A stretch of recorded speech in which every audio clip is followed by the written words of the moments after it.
चोर की मजबूरी। रामू कोई जन्मजात चोर नहीं था, परंतु हालात उसे चोरी करने पर मजबूर कर गया। इस कहानी में आदमी को उसकी हालत और मजबूरी उसे चोरी करने को मजबूर बना देती है। तो दोस्त आइए सुनते हैं ये कहानी को। सर्दियों की एक ठंडी रात थी। शहर की सड़कें सुनसान थी, सिर्फ पीली स्ट्रीट लाइटों की रोशनी में धुंध तैर रही थी।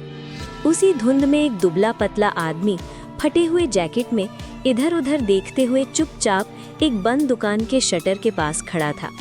उसका नाम था रामू। रामू कोई जन्मजात चोर नहीं था, हालात में उसे चोर बना दिया था। शटर तोड़ते समय उसके हाथ कांप रहे थे। डर पुलिस का नहीं था, डर था अपने ज़मीर का। लेकिन घर में उसकी बीमार पत्नी सीता और 5 साल की बेटी गुड़िया भूख से रो रही थी। पिछले 2 हफ्तों से रामू को कोई मजदूरी नहीं मिली थी। फैक्ट्री बंद हो गई थी, मालिक भाग चुका था, उधार देने वाला कोई नहीं बचा था। भगवान माफ कर देना, आखिरी बार है, उसने बुदबुदाते हुए लोहे की रॉड से शटर उठाया। लेकिन किस्मत को कुछ और ही मंजूर था। जैसे ही रामू दुकान में घुसा, अचानक टॉर्च की रोशनी उसके चेहरे पर पड़ी। रामू के पैरों तले जमीन खिसक गई। भागने की कोशिश की, लेकिन 2 सिपाहियों ने उसे पकड़ लिया। हथकड़ी लगते ही उसकी आंखों से आंसू निकल आए। साहब, मुझे छोड़ दो, मैंने कुछ नहीं लिया, वो रोने लगा। थाने में इंस्पेक्टर वर्मा ने उससे सख्ती से पूछताछ की। नाम क्या है? उसने डर से बोला, रामू। पुलिस इंस्पेक्टर बोला, पहले भी चोरी की है? रामू बोला, नहीं साहब, पहली बार। इंस्पेक्टर ने उसकी फटी हालत देखी, लेकिन कानून के सामने भावनाओं की कोई जगह नहीं होती। कल एसडीएम साहब के सामने पेशी है। उन्होंने फाइल बंद किया। रामू की रात हवालात में बीती। ठंडी फर्श, लोहे की सलाखें और घर की चिंता उसे खाए जा रही थी। अगले दिन तहसील कार्यालय में पेशी थी। एसडीएम साहब अमित शेखर एक सख्त लेकिन ईमानदार अफसर माने जाते थे। कोर्टरूम में रामू को लाया गया। हथकड़ी खोल दी गई, लेकिन उसके हाथ अब भी कांप रहे थे। एसडीएम ने फाइल देखी और बोले, दुकान में सेंधमारी का आरोप है, चोरी का प्रयास।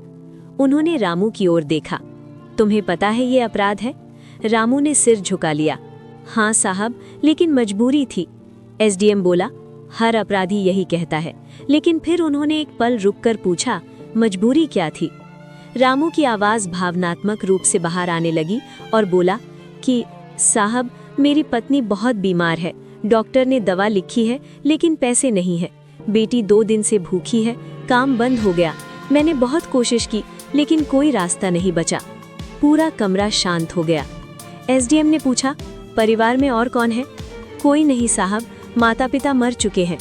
इंस्पेक्टर वर्मा ने बीच में कहा, साहब, चोरी तो चोरी है, अगर इसे छोड़ दिया गया तो गलत संदेश जाएगा लोगों में। एसडीएम कुर्सी से टिक गए। उनके चेहरे पर द्वंद्व साफ था, कानून बनाम इंसानियत।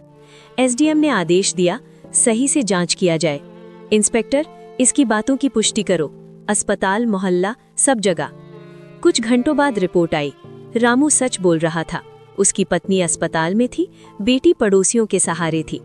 एसडीएम ने गहरी सांस ली। कोर्ट दोबारा बैठी।